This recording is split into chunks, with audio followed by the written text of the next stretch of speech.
Assalamualaikum warahmatullahi wabarakatuh.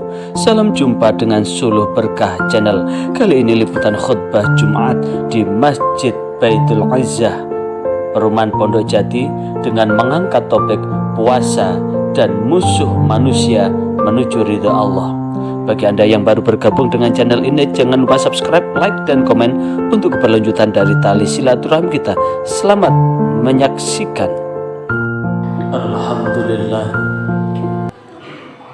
Alhamdulillahilladzi arsala rasulahu bil huda wa dinil haqq liyudhhirahu 'alad dini kullihi wa kafa billahi shahida.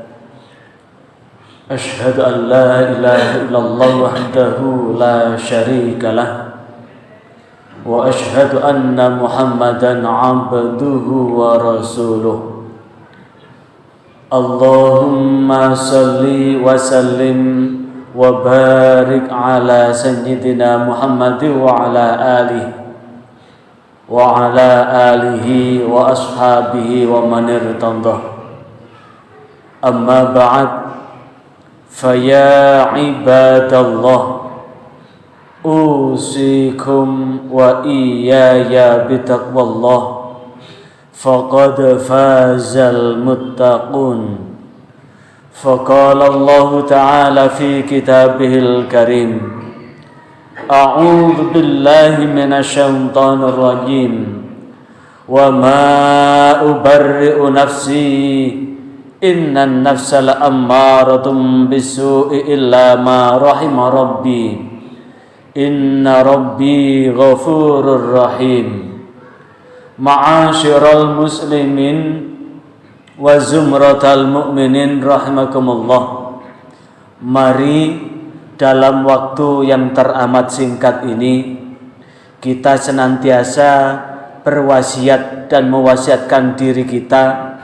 Mudah-mudahan kita senantiasa terjaga oleh Allah, sehingga dengan wasiat ini kita mampu meningkatkan ketakwaan kita kepada Allah, kepatuhan untuk melaksanakan apapun yang telah menjadi perintah Allah, dan meninggalkan apapun yang telah menjadi larangan Allah. Karena hanya dengan ketakwaan ini, mudah-mudahan Allah senantiasa membentangkan keridhaan dan keselamatan buat kita, keluarga kita, istri dan anak turun kita, selamat dunia sampai akhirat. Ma'asyiral muslimin wa zumratal mu'minin rahimakumullah.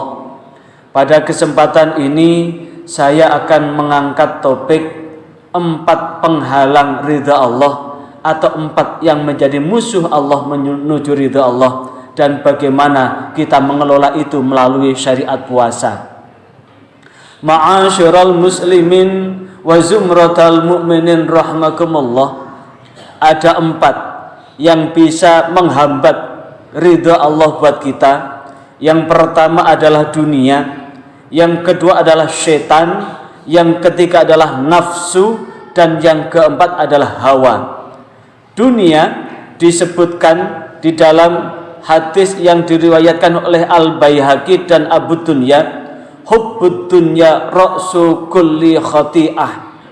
Mencintai dunia adalah penghulu atau raja dari segala macam kesalahan dan berbuat dosa.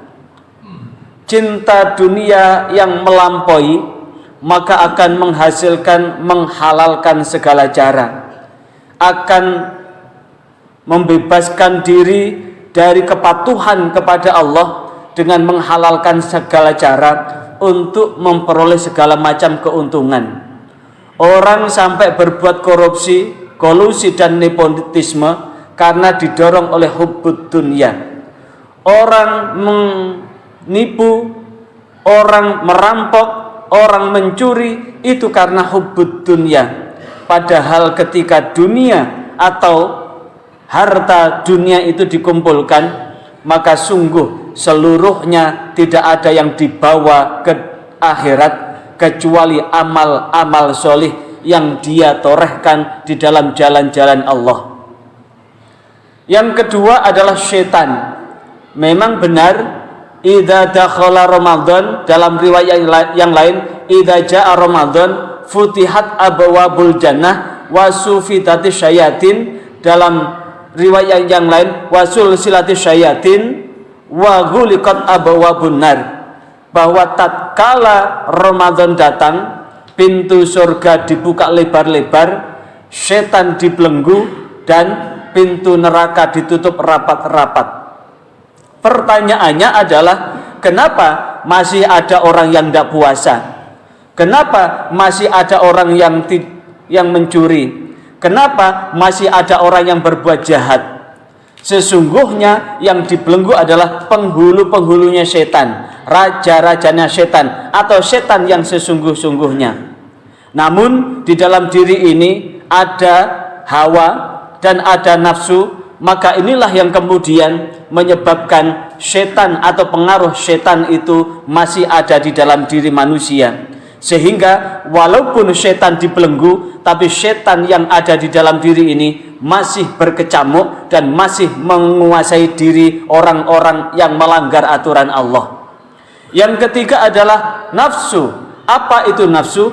Dorongan yang tumbuh dan timbul dari pikiran kita, dari hati kita, dari otak kita, dari perasaan kita.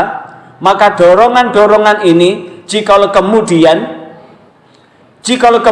diperturutkan, maka sungguh ini akan mendorong manusia untuk berbuat jahat dan berbuat yang membuat Allah tidak ridha. Apa dasarnya? Allah sendiri sudah menegaskan di dalam Al-Quran surah Yusuf ayat 53, wa ma ubarri'u nafsi innan nafsa la'ammaratun bisu. Sesungguhnya aku tidak mampu membebaskan dari nafsuku, sesungguhnya nafsu sungguh akan memerintahkan untuk berbuat buruk, illa ma rahima rabbi, kecuali nafsu yang dirahmati oleh Tuhanku. Yang keempat adalah hawa. Apa itu hawa? Dorongan-dorongan yang bersifat biologis. Misalkan dorongan untuk makan, dorongan untuk minum, dorongan untuk syahwat atau nafsu syahwat. Maka inilah yang disebut dengan hawa. Maka inilah yang kemudian Allah menegaskan, memberikan satu wejangan kepada Nabi Daud di dalam Al-Quran surah Shad ayat 26. Allah menegaskan, wala tadbil hawa fayudillaka an sabilillah. Janganlah engkau memperturutkan hawa, karena sesungguhnya hawa itu akan menyesatkan dari jalan Allah. Ma'asyiral muslimin wa zumratal mu'minin rahimakumullah. Lantas apa hubungannya dengan puasa? Di dalam kitab Al-Fiqhu ala Madhahibil Arba'ah, arti puasa secara lugatan adalah mutlaqul imsak an kulli syai', secara mutlak menahan diri atas segala sesuatu.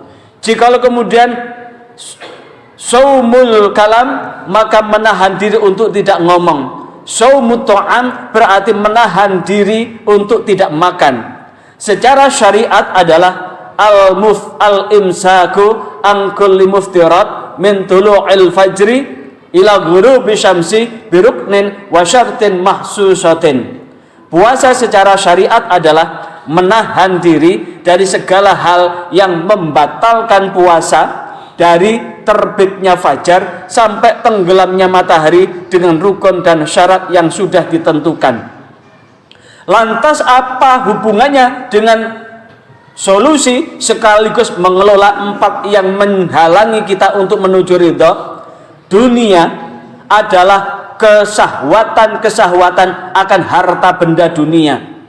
Orang tidak akan puas dengan apapun yang dimiliki, yang diperoleh, kecuali dirinya memiliki rasa syukur dan qanaah terhadap apapun yang diterima. Karena la in syakartum la azidannakum wa la in kafartum inna adzabi lasyadid. Allah akan menambah nikmatnya barangkali jikalau kita ini adalah bersyukur atas nikmat itu. Namun jikalau kita tidak mensyukuri nikmat itu, maka siksa Allah akan pedih. Orang akan kurang, selalu kurang, dan inilah yang disebut dengan dunia. Jikalau ini yang ada, maka inilah yang akan menyebabkan ujung dari segala macam kejahatan adalah cinta dunia. Kita berpuasa saat ini, walaupun kita punya uang banyak, punya harta yang melimpah ruah, yang siap untuk membeli apapun, maka kita mampu menahan itu semua. Bahkan jangankan yang haram, yang halal pun kita pun tidak akan mengkonsumsinya, tidak akan memakannya atau mengambilnya. Artinya apa? Inilah yang kemudian sebagai tali kendali kita untuk apa? Untuk tidak terlampau tamak dan rakus terhadap dunia ini. Karena dunia adalah mazra'atul akhirah, ladang menuju akhirat. Yang kedua, setan. Karena memang apa? Allah sudah menegaskan di dalam surah Al-Baqarah ayat 168, A'udzubillahi minasyaitonir rajim. Ya ayyuhan nasu kulu mimma fil ardi halalan thayyiba wa la tattabi'u khutuwatis syaitan innahu lakum aduwwum mubin.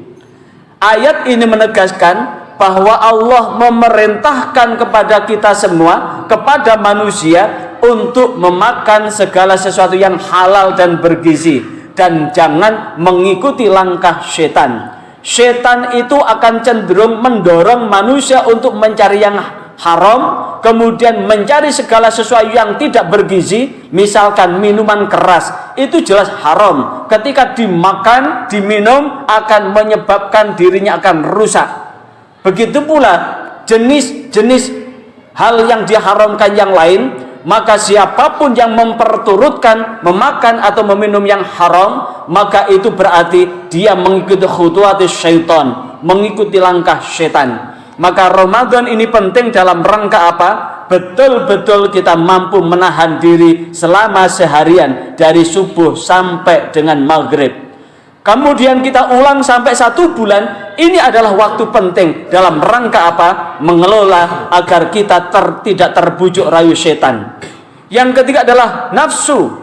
Disebutkan inna nafsa la ammaratun bisu'i illa ma rahima rabbi. Sesungguhnya nafsu akan cenderung, sungguh akan memerintahkan untuk berbuat buruk, kecuali nafsu yang dirahmati oleh Tuhanku. Berarti ketika kita berpuasa, ini betul-betul kita mampu berusaha untuk mengendalikan nafsu kita. Pikiran-pikiran apapun, perasaan-perasaan apapun yang cenderung untuk membatalkan puasa kita maupun membatalkan pahala puasa kita, betul-betul mampu kita kendalikan. Dan yang terakhir adalah hawa.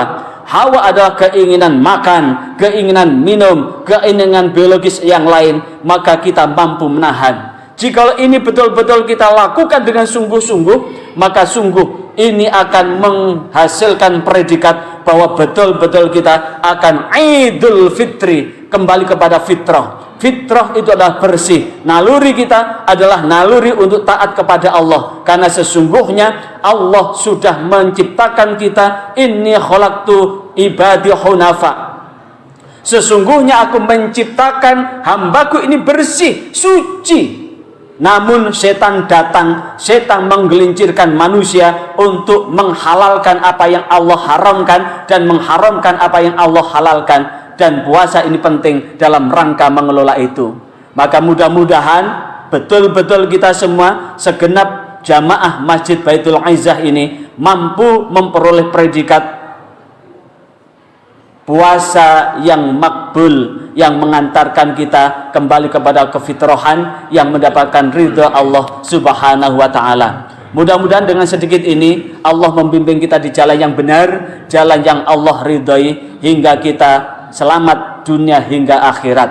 A'udzubillahi minasyaitonir rajim. Bismillahirrahmanirrahim. Wal 'asri innal insana lafi khusrin illa alladzina amanu wa 'amilus solihati wa tawassaw bil haqqi wa tawassaw bis sabr. Barakallahu lakum fil Qur'anil azim wa nafa'ani wa iyyakum bima fi minal ayati wa dzikril hakim. Aqulu qouli hadza astaghfirullahal azim innahu wal ghafurur rahim. Demikian liputan khutbah ini, diucapkan terima kasih atas atensi Anda mengikuti channel ini. Sebelum Anda meninggalkan channel ini, jangan lupa subscribe, like, dan komen, serta share guna kesinambungan dari tali silaturahim kita. Sampai jumpa kembali. Wassalamualaikum warahmatullahi wabarakatuh.